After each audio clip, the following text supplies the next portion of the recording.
तर विधान परिषद निवडणुकीत महायुतीचाच विजय होणार। राज्यातील महायुतीचे सर्व उमेदवार निवडून येणार। आमदार बबनराव लोणीकर यांनी हा दावा केलाय। राज्यातील सर्वच्या सर्व जागेवर महायुतीचे उमेदवार निवडून येतील असा हा दावा आमदार बबनराव लोणीकरांनी केलाय। आमदार बबनराव लोणीकर यांच्याशी संवाद साधलाय आमचे प्रतिनिधी सुधाकर जाधव यांनी।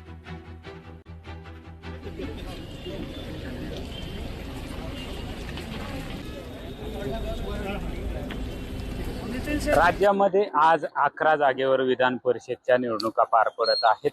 जालना संभाजीनगर ची देखील विधान परिषदची निवडणूक प्रक्रिया पार पडत असून यामध्ये महायुतीकडून सुहास शिरसाट या निवडणुकीच्या रिंगणात आहेत। आपल्यासोबत बोलण्यासाठी भाजपचे नेते तथा आमदार बबनराव लोणीकर आहेत। सामान्य कुटुंबातला उमेदवार म्हणून 25 पैकी 13 आणि मंठ्यामध्ये 15 नगरसेवकांनी विकासाच्या मुद्द्यावर सरकारकडून निधी मिळाला पाहिजे, विकास झाला पाहिजे यासाठी पाठिंबा दिलेला आहे। 15 नगरसेवक आता मंठ्याचे मतदानाला गेलेले आहेत, परतूरचे 23 गेलेले आहेत आणि एकूण मतं 500 पर्यंत जातील।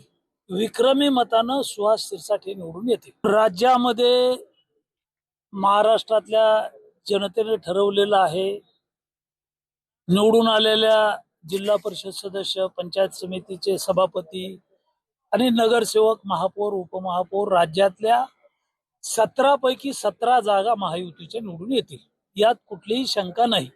हुकून चुकून एखादं सांगता येत नाही, पण 17 पैकी 17 जागा महायुतीच्या निवडून येतील। संभाजीनगर जालन्याच्या जागेवर देखील महायुतीचा उमेदवार विजयी होईल।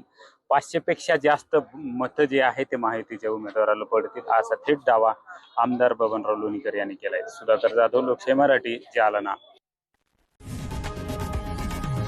लोकशाही मराठी ऐका, पहा, जागरूक रहा।